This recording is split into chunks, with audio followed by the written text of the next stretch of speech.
And dull. Fergus was the exception. He relished helping the workmen, replacing old rails and ballast, finding it most satisfying. You can't do it right on the wrong rails.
Track maintenance is not the most glamorous job.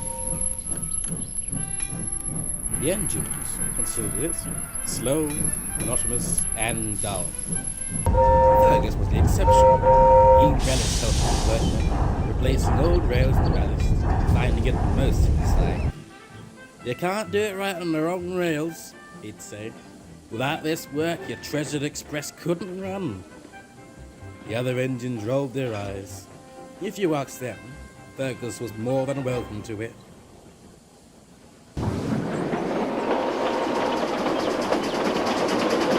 One evening, Fergus was prepared to take a maintenance trip when getting slimed.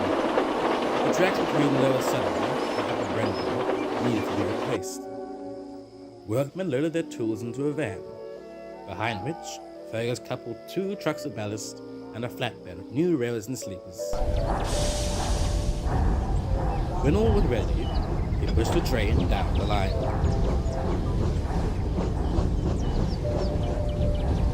By the time they reached the station, a dense fog hung in the air. Fergus's lamp shone brightly, and the men set up lights to illuminate the sight. As they worked, Fergus's eyes wandered. The station was dark, and the crossing gates creaked gently.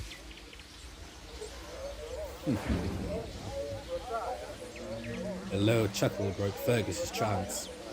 In front of the flatbed was a van. It bore a devious grin, and its eyes were fixed on him intently. Strange, he thought. I don't remember putting a van there. Fergus, you've left our tool van behind. Fergus glanced at the workman beside him. I did not, he insisted. It was right in front of the train. It's not there now, replied the workman. But perhaps you should check this van. Fergus stopped short. The van was gone. We need our tools, grumbled the workman, losing his patience. Take us back to the yard at once. When they returned to Edward Station, they found Boker and the missing tool van. It's not like you to leave trucks behind, remarked Boker. I didn't leave it behind, Fergus protested. He stopped again. At the back of the goods shed sat the grinning van, shrouded in darkness. Would you like me to take the maintenance train? Boker offered. You seem distracted. Fergus looked back at the shed. The van was gone. I'm fine, he insisted. The fog must be playing tricks with my eyes. Anyhow, we must be off at once. With the tool van in tow, Fergus left the yard once more. For an engine known for its focus on the task at hand, his mind thought of only one thing: the strange van. He kept a watchful eye all the way up the line.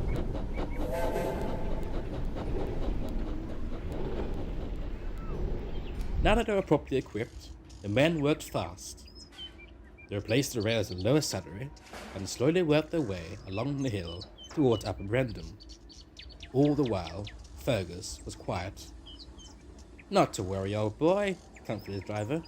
"We're all a bit forgetful sometimes." Fergus didn't hear his driver's words. He was squinting through the fog towards the head of the train.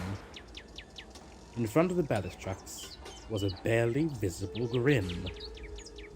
There came a sudden rush of wind. Fergus shut his eyes as he braced the gale. "Watch out!"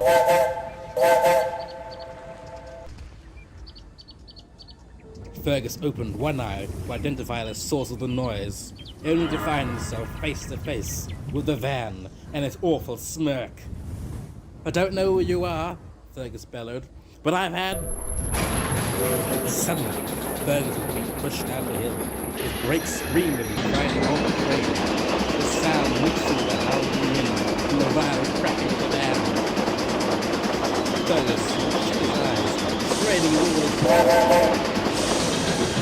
One last effort, he stopped at the bottom of the hill. He opened his eyes, and once again, the van was gone. By morning, the fog had cleared, and Bogan arrived at the breakdown train. The workmen spoke to Fergus. "That was some mighty wind. It blew one of the ballast trucks over and sent it toppling down the hill." "Wind can't blow a loaded truck off the rails," Fergus grunted. "And where's the other van?" "Fergus, we keep telling you, there was no other van except for the one with our tools. Now we must get this mess cleared up." "I'll find that van and wipe the smug smirk off its face," grunted Fergus.